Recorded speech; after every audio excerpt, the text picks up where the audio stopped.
the world's pain and suffering. And so I shared with you an example of that, a modern day example of that at our last study.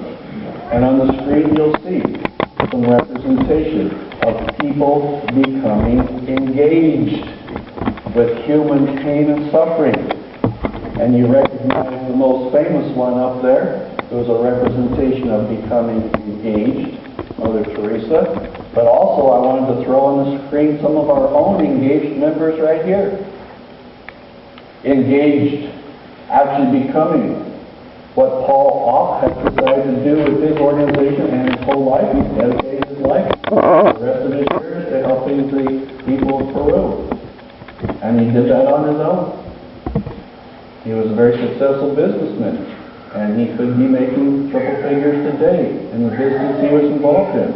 But he decided to spend the rest of his life engaged, specifically to take those young children off the streets that turned to all kinds of horrible things down in Peru.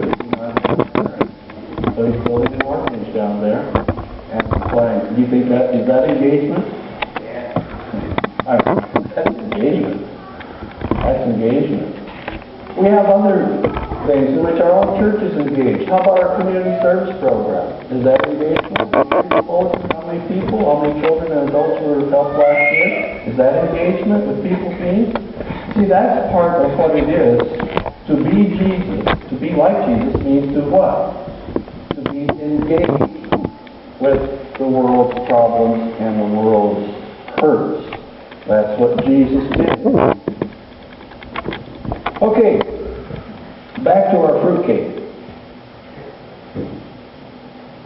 That's what some people would call it.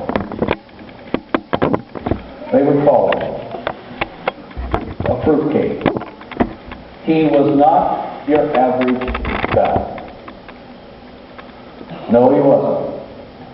He was an unexpected child of Zacharias and Elizabeth.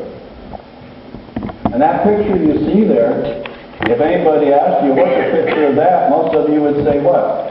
That's a picture of a grandmother with her granddaughter. Remember the story? That's the mother. An unexpected child, late in the parents', well, almost beyond their ability to have, but it was a miraculous thing, according to Zacharias and Elizabeth, as they tell the story.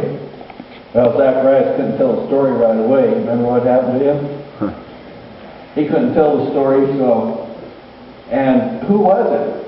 Who was the angel? Remember the story? Who was the angel actually talking to Zacharias? Gabriel. Gabriel. The Bible says it was Gabriel. And when Gabriel says something, you what? You listen up. And he had a little, well, I don't know. He said, Gabriel, how can all this happen? He said, okay.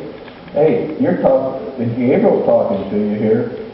And so he told the story later, but of course you remember the story how he was mute for during the pregnancy.